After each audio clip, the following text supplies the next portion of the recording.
हाताच्या वेगळ्या जॉईंट्समध्ये म्हणजे बोटाच्या जॉईंट्समध्ये, मनगटाच्या जॉईंट्समध्ये, एल्बोमध्ये, खांद्यामध्ये, गुडघ्यामध्ये जर का समजा आपल्याला जॉईंट्समध्ये वेदना होत असतील तर आपण रुमॅटॉइड आर्थरायटिस होण्याच्या मार्गावरती आहात. हे असे छोटे सिम्पटम्स इग्नोर करून अजिबात योग्य नाहीये.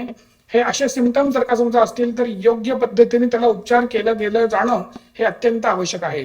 नैसर्गिकरित्या रुमॅटॉइड आर्थरायटिस बरा करणे किंवा होऊ न देणे याच्याकरता न्यूरोथेरपी हा एक खूप चांगला रामबाण उपाय आहे.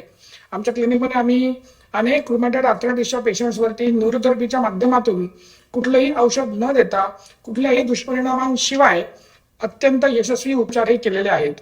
जर का समजा आपल्याला कुठल्याही प्रकारे जॉईंट्समध्ये वेदना होत असतील तर मुखधोती नावाचा प्रकार हा अत्यंत उपयोगी ठरू शकतो. काय आहे मुखधोती आणि कशा पद्धतीने नैसर्गिकरित्या या आजारापासून वाचता येऊ शकतं किंवा हिला बरं करता येऊ शकतं हे जाणून घेण्यासाठी खाली कॉमेंट्समध्ये कॉमेंट करा.